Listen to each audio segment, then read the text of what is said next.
That was wonderful. Oh my God. That was wonderful. That was one of our first reactions to Playboi Carti's new album, Music. If you guys want to check out the full live album reaction that we did with our Patreon community, you guys can check out the pinned comment. You guys are going to have access to our entire Patreon live album reaction catalog, and you guys are going to be able to access our new reaction to Music. Baloo Music album review. We're finally here. Honestly, I never thought I'd say those words because this album's been in limbo. It's been in limbo for so many years at this point, and we finally got it. It's finally time to review it. Let's start off with the artist performance. How did you like Carti on this new album? I mean, I think I liked Carti on this album as much as I could have for a 30-song album. I want to start off with the intro Pop Out, just because I feel like that is one of his stronger performances and could have been one of the better songs on the album if it wasn't engineered so poorly. And his performance on that song is thrilling. He keeps the intensity high from beginning to end, coming in with that screamo delivery. And he falls back into this on Cocaine Nose, where you have these dark and menacing inflections again. And I almost wish that he committed a full album to this aesthetic because he really excels at that, in my opinion. In terms of like going further down the track list, there's songs like Crush, where he really like makes the performance rely around one line. And as much as I enjoy the song, I feel like it could have been maybe a bit better if there was more added to it, if there was a real climax to it.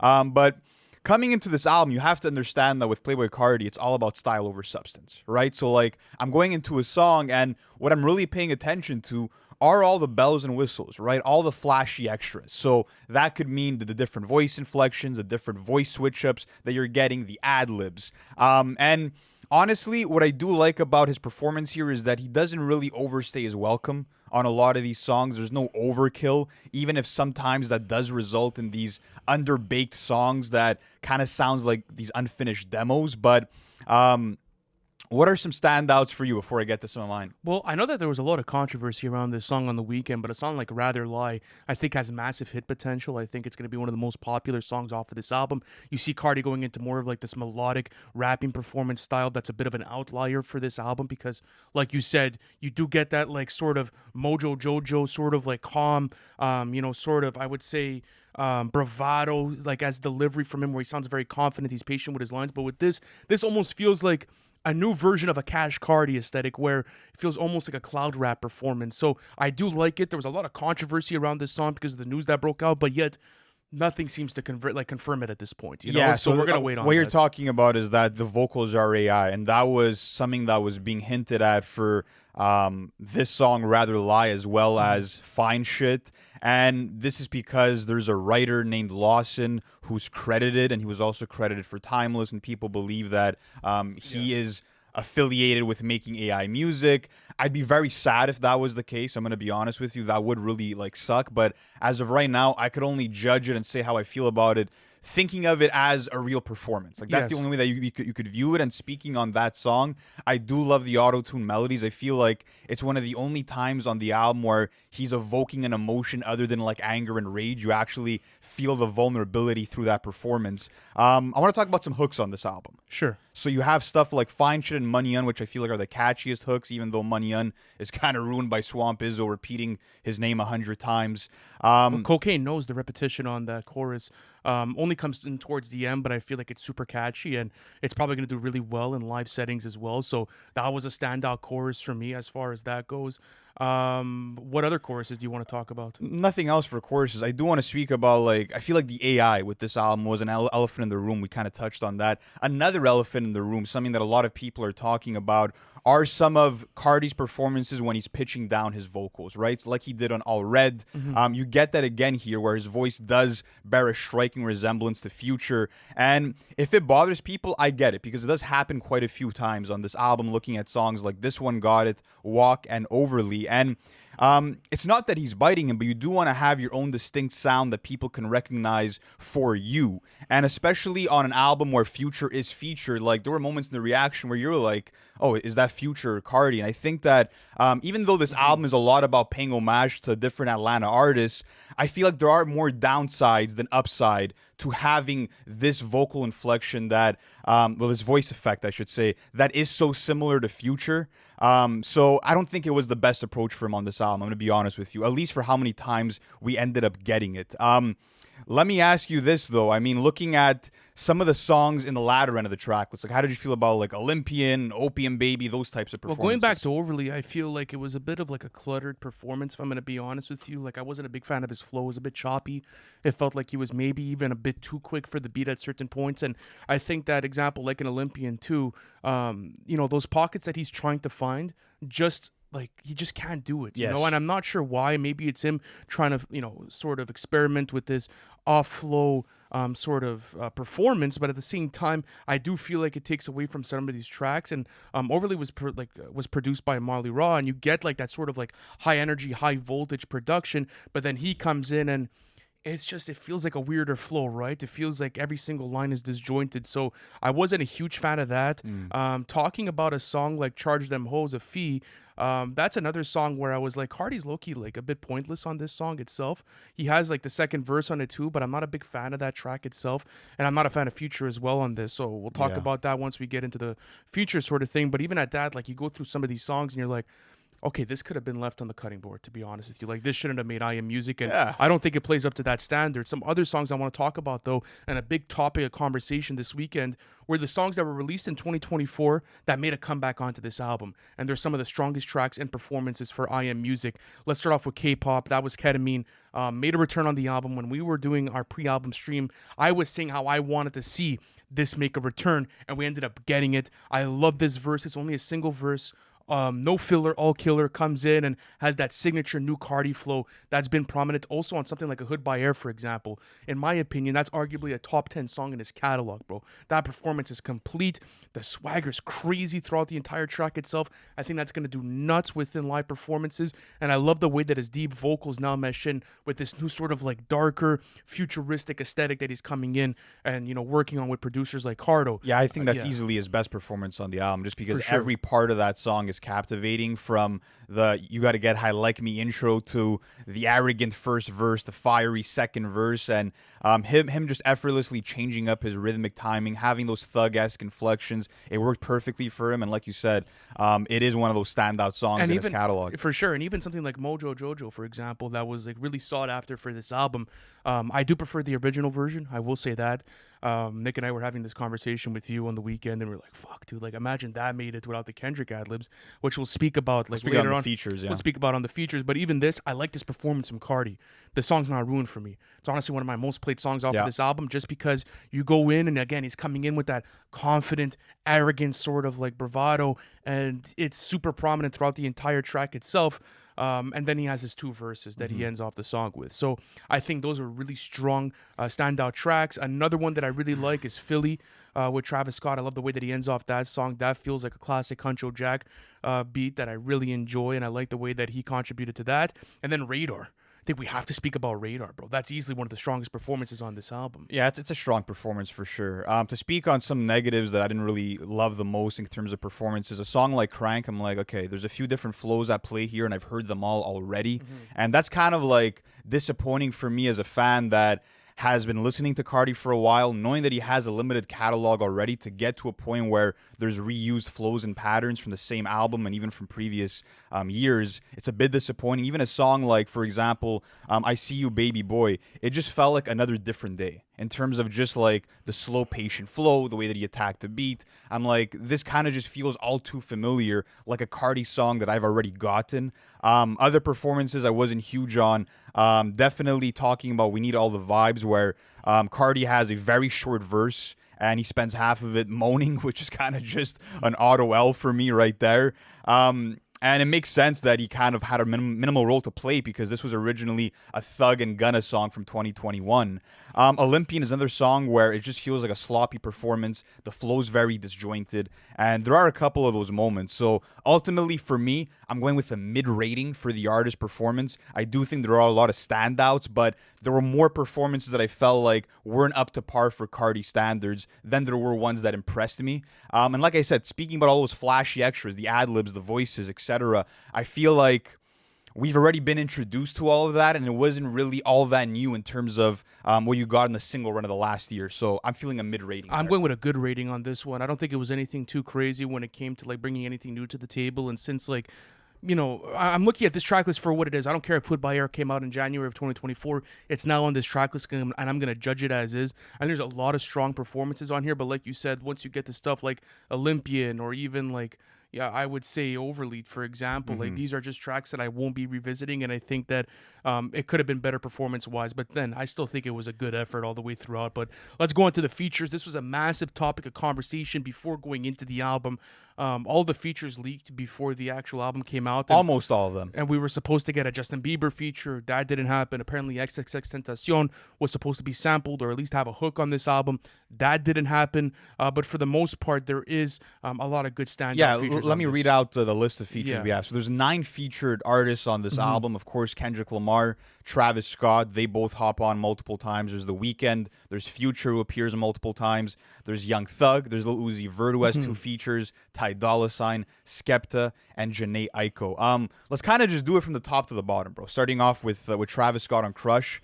He has these pitched up vocals, and he sort of like shares the song with Carti. He doesn't feel the most necessary on this song. Like, I could have just taken the straight up ad libs and been chill. Like, those still go hard in 2025. I feel like that's all he needed to contribute to that song. It was all right as a feature. Regardless, where he's low-key just on the interlude and even on the pre-chorus, correct? Yeah, she's sharing the chorus with Carti, and then has like his ad lib section. It's very minimal. It's nothing crazy, and then there's a bit of back and forth within the track itself. But let's talk about something that feels a bit more prominent for this track list. And that's going to be Philly. I want to talk about Travis Scott's feature. Oh no, I thought we were gonna go from top to bottom because next up is Mojo Jojo. I thought we were gonna do Travis, then do Kendrick, and then do that. It's up to you. I would rather go with the order of the track list, but. Let's do Mojo Jojo. Mojo Jojo. So this is where Kendrick plays hype man to Playboi Carti in 2025. Honestly, I think this is a cool moment. I know a lot of people feel like it's useless or whatever the case may be, but to be honest with you, if he comes in and he's just providing like that sort of Swamp Izzo energy where he's just providing ad libs, he's giving Carti the steam and the energy on the track, and he's adding like an extra layer to it, I'm fine with it, and I actually enjoy it. I do prefer the original, so therefore I do think like maybe take this Kendrick feature and go somewhere else with it on the track list. But for the most part, I think it's standard for the track itself, and it's not stopping me from listening to Mojo Jojo now. Honestly speaking, like, that was a big question I had going into this album, was like, what's the chemistry going to be between Kendrick Lamar and Playboi Carti, because they're on the opposite sides of the spectrum when it comes to hip-hop music. But this was a place where the worlds met perfectly, just because, like you said, Kendrick was being that hype man, and I feel like he amplified a lot of Carti's lines. I might actually prefer this version compared to the original, to be honest with you. And it was cool to get Kendrick in that silly bag where he has ad-libs like, we go dummy and fucking, bitch. And it's like these ad-libs where you wouldn't typically hear them on his own material. So it was cool to get that side of it. It almost adds like an extra layer to the production as well, right? That feels like an Atlanta mixtape song, if I'm being honest. And many rappers have done it for other rappers in the past. And I think that it was a cool passing of the torch, right? You're talking about one of the biggest artists in the world right now, giving that torch and giving that stamp. I don't know if it's passing the torch necessarily of like, you're next up, but I get what you're saying. It's just like it's recognizing what it is, right? Because you think about Kendrick Lamar and how there's like a certain purity to his music and how he's always been very intentful, and on the other side with Carti, it's always been very, like you said at the beginning of this review, style over substance. So to see those worlds meet and him kind of saying like, here you go, like, you're a legend in this, and like, I'm gonna co-sign this album. I think that was a huge moment for Playboi Carti. Yeah, and that was a big moment of debate for a lot of people.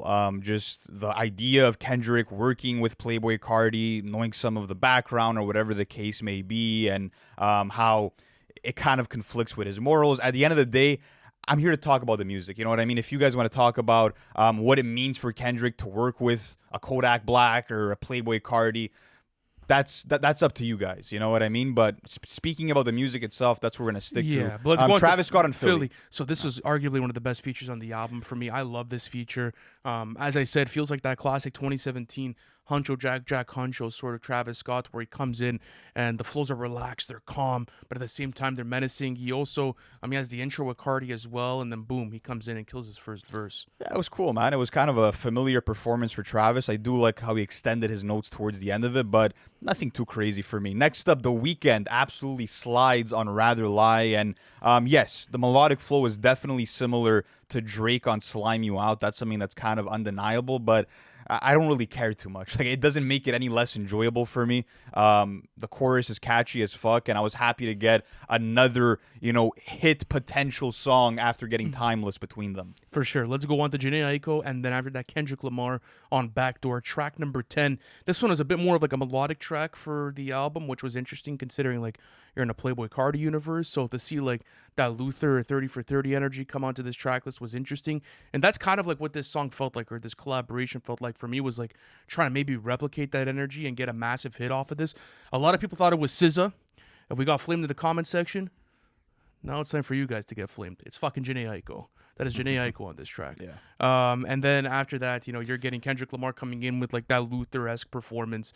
To be honest with you, I'm not big on this collaboration. Oh, yeah, no, it felt totally forced. Like, just after the success of Luther to have this kind of a performance, and Kendrick's auto-crooning on here sounds super artificial. I think there's an excessive amount of reverb as well on this vocal line. And honestly speaking, Jhené Aiko, you can barely hear her because she has the duet on the chorus with Kendrick. And that being said, she sounds more on key. Like, I would have preferred this to just be Jhené Aiko for the chorus. But wasn't this a similar situation with Luther when we were doing the review, where we were like, I'd just rather get SZA in this instance rather than having like Kendrick. The reality is like Kendrick has improved as a singer, but he's not a great singer. I don't think that he should have. He shouldn't have had a feature on this song to me. Skepta on Toxic. Let's talk about Skepta. I like it. Standard step. Come on. It's run-of-the-mill Skepta. I'm big in the East. I'm big in the West. Like, honestly, it's super forgettable for me, and it's one that's not going to stick whatsoever for me. This personally. ain't community service, but I came in with them street sweepers. I like that. I like that. Big Smoke, the slogan, he comes in obviously with Skepta Bravado, and he adds something extra to it. And after getting their previous collaborations throughout the years, this was a massive one for me. I actually really enjoyed this song, and I think it was a really good feature. But next up, we have Future on Charge Them Hoes a Fee, and he definitely sounds asleep on that first verse. Very it's just sleepy. One of those low-effort performances from Future, and the hook is also painfully boring from him. And it's also really long. Yes. It's really long for the track, bro. Because the thing is that you're getting this chorus 3 different times within the song, He also takes care of the intro. So I'm just here like, man, I'm not a big fan of this one. And then you get Travis on the same song, and he has a short verse towards the end of it. And but that was pretty solid. Yeah, he's talking about blowing millions just to have more time on the stage. It's short-lived. It's another cool average Travis feature. It was a moment. It was cool. Next up, Kendrick Lamar on Good Credit. There's definitely some lines to talk about on this song. They were going viral all weekend. He's kind of tweaking on this one. Like, he comes in with this erratic energy, some rhyme patterns that are very spontaneous. It feels like a Euphoria type of performance. Like, those are the flows that are like similar to me.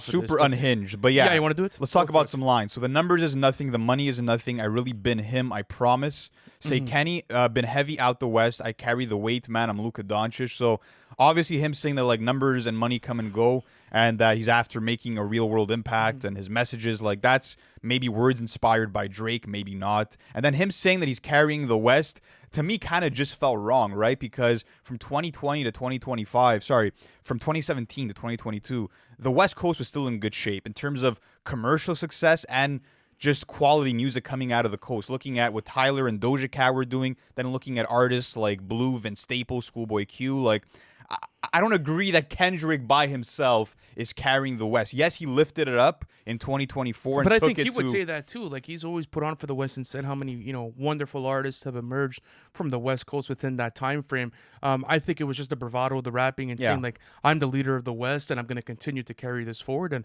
I think he's done a fantastic job at that within the past 10 years. So honestly, like, I didn't think anything at the bar. And then the Luka Doncic weight thing is, it's a cool little wordplay. Yeah, there. And then another one, conspiracy theories is given, but I must admit you got the wrong person. They bundle in, man, Chicago slangs. Which one of you guys will merch it? And yeah, so by saying, who's going to merch it, he's saying who's going to prove that Not Like Us was bought it and that there was inflation and all of that. That's what people are assuming. That's how I also interpret it. I'm talking about that lawsuit. Who knows? Interesting, but I'm happy that there was no real direct diss towards Drake, because it might have felt a bit overplayed and overdone, Before, Academics was saying that he was going to have really strong words for Drake and stuff, and then you go into the album and It's practically not even there, and it just sounds like he's having a good time, and he's just ripping these tracks apart, Yeah. right? And honestly, how did you feel overall about Kendrick though on this album? Do you think it was needed? No. Do you think it was a cool move? No. No, I don't think he was needed. Like I said, I liked what he added as a hype man. Mm-hmm. I like that, you know, we're getting an unlikely collaboration because every other feature was predictable on this album. But that being said, didn't really need him on any song besides Mojo Jojo. Even good credit, like it's cool. I like it for what it is, but it's not a top tier Kendrick feature, and it's not like they have the most chemistry on that song. So All right, that's so how let's I continue feel. going on with this. Are we at Wake Up We're at Filthy? Travis Scott, yeah, We're at Travis Scott on Wake Up Filthy. I love this song, bro. one of the best I features love on the this album. song for sure. This Travis verse is stupid. Well, it's kind of like a back and forth low key, eh? And Cardi low key takes a bit of a back seat on this one to a A certain little extent. bit, yeah. I mean, he has his first verse, He he has his verse lines, but that's- this feels like more of like a Travis Scott performance. yeah. That's the way that I kind of felt about it. Easily one of his best features, like at least from the past like 6 months. Absolute banger. I love the ways he lets his vocals ride out on it. And he even has that funny one-liner, she give me that 69 while I play that 64. W. All right, to go on to jump in, this is going to be a massive one because it was the first time we were going to see Lil Uzi Vert and Playboi Carti return 1629 since 2018. That was the last time that they dropped the collaboration, and that was Shoota. Completely underwhelming. Oh, yeah. Completely underwhelming for this. You know? Spends half of the verse repeating Pink Tape and then has lines like Frosted Flake, Tony Tiger, great. And it's one of his most rigid flows, just utterly disappointing. Red Bone, and Pink Phase, Vacay, Pink Lake, Double Cup, Pink Drink, Fast Wraith, Let's Race. And that's the thing is, like, again, like, I'm not going to Uzi for lyrics, but the flow is so rigid and so dull. Yeah, but I mean, like at a Like- certain point, like there has to be that bravado, and there has to be a reason why I'm listening to these lyrics. I mean, you're a rapper at the end of the day, right? sure. So whether you're evoking comedy or you're being, Witty, let's say, whatever. yeah, super arrogant with your bars, and you have that bravado, and you're being confident. That's fire, and you have those luxury bars. But this, like, Pink Lake. What's a Pink It's Lake? an alphabet soup. That's what it is. You know, so like I don't necessarily understand it. But let's keep going on with this. Another fantastic feature on Trim, bro. This verse is stupid. I love this Future feature. This is really strong. Cowboy had Future back again, bro, and I love how like he ramps up the energy as the song continues to go, and he hits the sick double time flow. It's the best feature on the album. It's a celebratory one where he's like, I am literally the richest guy to come out of my hood. Like that's literally what he's evoking here, and he carried Cardi on his own shit here, without a doubt. Oh, absolutely. carried. But not him. only that, he has low-key the entire song. This feels like a Future song featuring Playboi Carti. This is his. Trim will be his song. But let's continue going on with this next one. This is where we're going to have, I believe we are at, We Need All the Vibes. And this one's going to feature Ty Dolla $ign and Young Thug. I like this Thugger performance. When we were speaking about Young Thug making the album before this album dropped, I was like, maybe we get him in like that business is business sort of mode where you get him in like a Johnsboro or a Mad Dog sort of vibe where more aggressive more rapping. aggressive, especially maybe I Am Music's going to be darker in tempo, but this feels like a punk performance, right? Lighter vocals, sounds happy, sounds energetic, a lot lighter from Young Thug, and honestly, it was a pleasant surprise for this, and I like the Ty Dolla $ign vocals on this too. Doesn't overdo his stay, does exactly what he needs to do. Bang, I think this is a great song, low-key, and I've been enjoying this song. I've been whipping it, bro. I definitely do like it. Yeah, it's just some fun party vibes. It has the summery kind of waviness to it, and you got that Thug line, balling on these pussies, chemo, which is similar to what Drake said on Forever. Those are some savage ass fucking lines, bro. I'm not gonna lie, but you said it well. They both performed pretty well in the song. Yeah. Lil Uzi Vert on his own song for Twin Trim, and I guess he's kind of floating. You get that 2016 Purple Dread Uzi. That's probably from this era, and it's a short, incomplete song with no Cardi vocals. He gives you a 16 and he dips. Whatsoever. And my whole thing with like seeing 1629 reunite on this album was to have one more fire collab, and one of the two songs doesn't even have Cardi. I was super underwhelmed, bro, because the chemistry, it wasn't brought back. I understand didn't what you're get it saying back. for sure. And to be honest with you, like this makes me think maybe they're just in two different spaces creatively, and this kind of just felt like Pointless. Like, why Yeah. even do it at that point? for sure. Like you should have maybe worked on the material a bit longer and released this on a solo studio album that you guys put together later down the line. But to have him just come in for kind of the sake of PR, like that's the way that I feel about this feature. Or at least Uzi making a music return is just it feels like it was just something to fuel the narrative. So with Yeah. that being said, we went through all of the features. I'm gonna give it a good rating. I think it could have been a lot better, but at the same time, like you are getting standout performances from Travis on this. Future has a fantastic verse on this as well. The Kendrick features included, the surprise factor, and also how original some of these features feel. I enjoyed it. I think I'm gonna give it a good rating. I think for a 30-song album, the features kept the track list alive and kept it exciting. I will say that I am very surprised that there are no Ken Carson or Destroy Lonely features on this album, just because he is bringing them up through Opium, and you would expect that like on 30 songs there would be at least room for one track to kind of just give them that spotlight. I think that it would be a great play, and I also feel like their sounds are so closely aligned to Cardi's that even just sonically it would have made a lot of sense. Well, especially with the production choices on I Am Music, right? Or should I call it music? I'm so used to calling it I Am Music. But I think maybe they kind of looked at the situation and they said, we don't want him to be overshadowed by Cardi anymore. Would have been too close for alignment. I know that there's certain camps and labels that do that, but at the same time, like you said, from a curation standpoint and artistically, just fucking put them on the track. Yeah, I you think had so. to at a certain point. And I know a lot of Opium fans were actually upset with this curation choice. They're like, fuck, like when is it actually gonna happen? On a random Destroy Lonely studio album? Yeah. And it's gonna feel uneventful. It's you know? odd, bro. It very is a bit odd. But you want to go into the production, Lou? The Or the production or the content? We'll do the content. Okay, sure. But honestly, like, dude, like, I don't have much to say about the content on this album. Like, to be honest with you, it's fucking run of the mill Playboi Carti, bro. Like, it's as best as you could possibly get it. Yeah. Him talking about drugs, him talking about whips, him talking about women, money, sex, Yeah, the whole threatening the his whole ops. But with the like, it's like the average run of the mill rapper talk with the spin of him being like this evil villain, where he's like, I can't come to your party. I might come just to hurt you. Like lines like that. I will say this. It was cool to occasionally get some songs that had like some topical focus, right? Listening to like Rather Lie, he's going on about like having to lie to a girl because if he doesn't, he's at risk of losing her, right? So getting like Yeah. a love song from Cardi that it's actually has And there was a bit of topical comedy, focus. right? You also get to something Yeah. like Fine Shit, and he says, hey, my bitch so bad, she can't even go outside. My bitch so bad, she can't even post online. Yeah. And I know that was like a little line where you and I looked at each other in the live album reaction. We're like, that's real Cardi. Yeah, for Good sure. for you, man. And then even Hood by Air, I think, is like one of the closest instances of like an introspective Cardi song where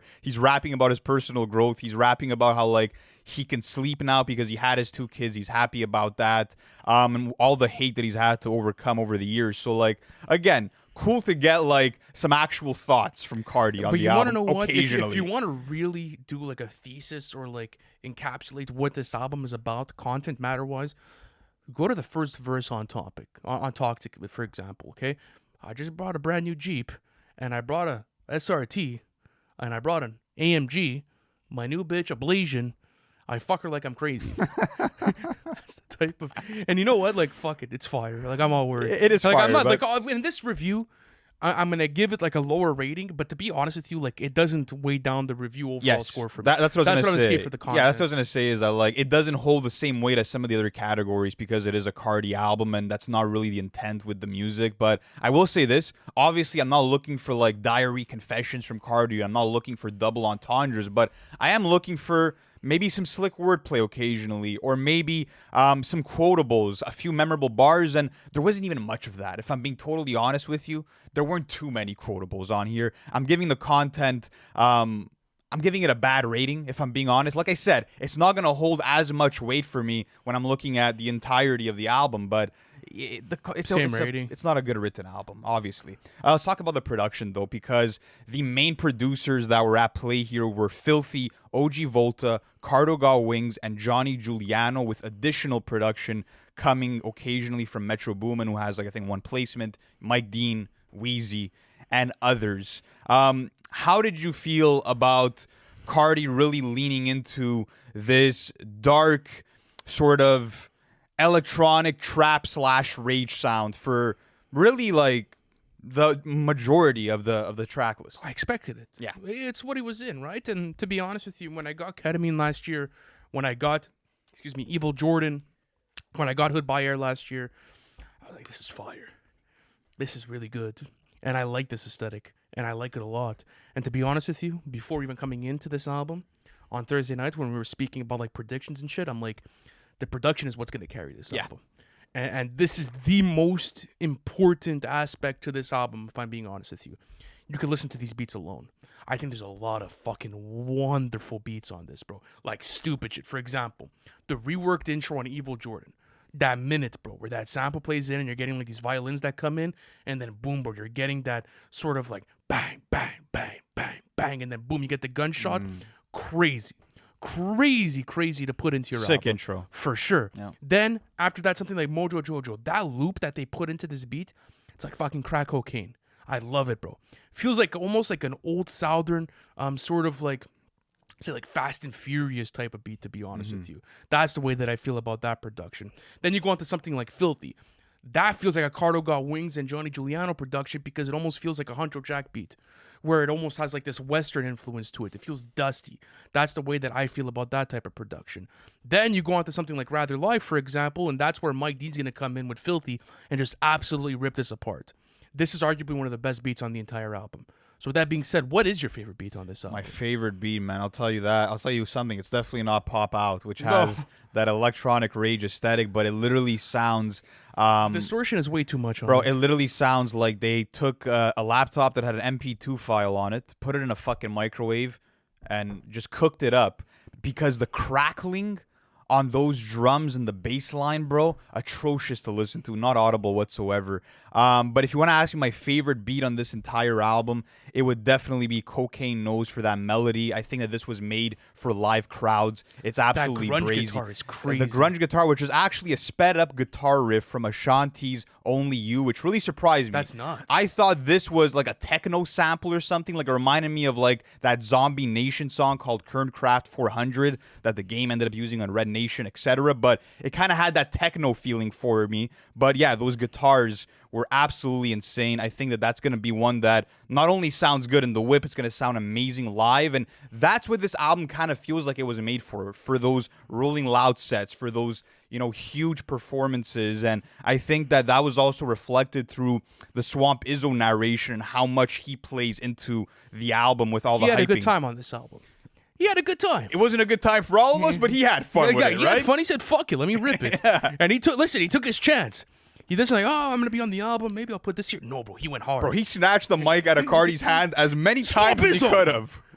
Yeah, listen, man. I am the music. Sick fuck. Anyways, going on to Radar. This is a Metro Boomin production. Speaking about that placement that you were speaking about, I love this beat, bro. It feels like old, 2006 Gucci Mane. Very triumphant. Those horns are super prominent. Classic Metro Boomin drums. And to see this make the track list for me, I was like, hey, that's fire, bro. Yeah, it was that's cool really because fire. obviously Metro studied, producers like Southside and Lex Luger, and this sounds like something that you could have found in Flockavelli, or like you said even earlier, going to like some of the earliest trap shit from T.I., Gucci, and Jeezy. But another beat that I really want to talk about is Backdoor. I like the sweet Chipmunk soul sample that's heard in the background. It's very Kanye West-esque, even though he didn't produce it or wasn't involved at all. And getting that mixed in with an aggressive trap beat, that was really nice. I want to talk about Opium Baby, which is a fun beat on the album, even though it sounds like they were just fucking around on a soundboard with all like. It sounds like almost JPEG Mafia-esque, right? You have these gunshots and explosion sounds. You have the Swamp Izzo shouts. Like there's way too much going It's on. just the soup. But it's still somewhat enjoyable to listen to, even though it's like some sensory overload shit. It still kind of slaps. Hood by Air though. Yeah. That beat is stupid. It's absolutely nasty. Those cowbells that come in and out. There's a lot of cowbells on this album, actually. Yeah, but like we were talking about in the live album reaction, that's just a staple in like Southern hip hop production, right? And that's prominent throughout the entire track list. And it adds like those cowbells throughout this track list add like an extra bit of oomph, should I say, to the track list. Like there's an extra layer now just because of those cowbells. They took the cowbell and they knocked him. They knocked them hard. They knocked them. I do want to say this, though. Yeah. As much as I love a lot of the highs production-wise, there are certain moments, like, for example, looking at a beat like Toxic, it's just sort of like that model Carti beat where you're getting, like, this dark atmosphere and you're getting, like, a droning synth line and you're getting some distorted bass and some trap-flavored percussion. I fuck with And that. there's beats also like Jumpin' that are also just replicas, and that's what's going to prevent my score from being higher, is them just reusing the same formula too often. So that being said, it's like a light great rating for me. That's I kind of gave it where a I'm great at. rating. No, I think it's That's great. where Like, I'm right? at. I think it's one of the better produced like trap albums from like maybe like past 2-3 years. Like I don't put it on the same level as like a Heroes and Villains Or We Don't Trust You. or We Don't Trust No. You and All Heroes Wear Capes. I don't Or think it's there. Utopia, if you want to put that in. But again, like the production was great, and I think that they knew that they had to knock it out of the park to be able to have, you know, the replay value of this album really ring off and, you know, see how it's gonna age, you know, in the future. But I will say this: I'm happy that it was focused. Like there's a clear vision with the production for this album, and it's interesting because there was only like a cast of maybe like 5-6 producers working on this album. I like that it just wasn't a fucking soup of like, oh, you, and everyone comes through. You know, did get like your random placements, like Molly Robb randomly popping yes, on a but track. Molly Robb and- doesn't like he makes sense for Cardi's universe. Yes, he Like does. you know what I'm trying to say? Like it just wasn't random garbanzo beans everywhere. I have to say, justice for Young Yin Cho, aka Art Dealer, bro. Justice for Art Dealer. I wanted to see him have some placements on this album, especially knowing that he did have a role to play on a whole lot of Red, making One of the some of the biggest- most captivating beats like Sky, which has that electronic, synth-driven sound, but also has that grit that you expect from more modern Cardi beats. So I would have loved to have gotten more Art Dealer production. And as far as Pierre Bourne goes, sure, it could have been cool, but he's definitely Kinda past moved that. all the way And past I that feel sound. Like, and I feel like we kind of felt that way after a whole lot of Red in 2020. We were like, fuck, where's Pierre Bourne? Now I just don't expect it. Yeah. So yeah, production, great rating. Let's go on to the replay value. So it's been 5 years. People have been waiting for new music from Cardi, and we finally got it. And I think that a lot of people are happy. His core fan base seems to be eating this up. The Rolling Loud performance yesterday seemed to be super fun. Kids loved a lot of this material live. So I think it's versatile in the ways that you're going to be able to play it. I think that the fact that he hasn't released in so long and that there's a lot of quality on this album and that there are big standouts on here are going to drive the replay value up on this album. It just comes down to the question of the bloat. I think that's really what you have to look at when looking at the replay value here. So how does it affect you? Let me ask you that. Like, it affects me the same way it does every time we do an album review, where it's like the most important thing when it comes to replay value and how much of the track list you're going to want to play. It's the hits to miss ratio, right? That's always what it's all about. And yeah, looking at a 30-song album, as soon as we knew what that number was, like that was my main concern going into this album, is like, is he going to carry this and keep me engaged from start to finish? I will say this, again, because of that limited runtime, it's a pro and con. It's a con in the sense that some songs feel underdeveloped and underbaked, but it's a pro in the sense that it's engaging. It keeps you kind of moving constantly throughout that's the track why, like, list. to be honest with you, I understand the bloat factor to this album, but at the same time, I'm not as bothered with it as if I had this sort of tracklist format with 30 songs and every single song was 5 minutes, right? A lot of these are short-lived. Some of these songs only have one verse, right? For example, Ketamine is only one verse, and then you're getting just some solo Uzi tracks here and there. So for the most part, like, there is short runtime here. Yeah. For what I'm keeping, okay? I'll do mine right now. And honestly, I'm keeping a really good amount of these songs, bro. I'm keeping Crush with Travis. I'm keeping K-pop. Keeping Evil Jordan, Mojo Jojo, Philly, Radar. Rather Lie. I'm up to 7 at this point. Fine Shit I'm on the fence about. I won't. Really? I really fuck with Fine Shit. I'll keep It's it. one of the catchier 8. songs. Not keeping Backdoor. I'm keeping Toxic with Skepta. I'm not sure about Munyon. Not sure about Crank. Charge Them Hoes No. I'll keep Good Credit. I'll keep Wake Up Filthy. And then I'll keep Trim, Cocaine Nose, We Need All the Vibes.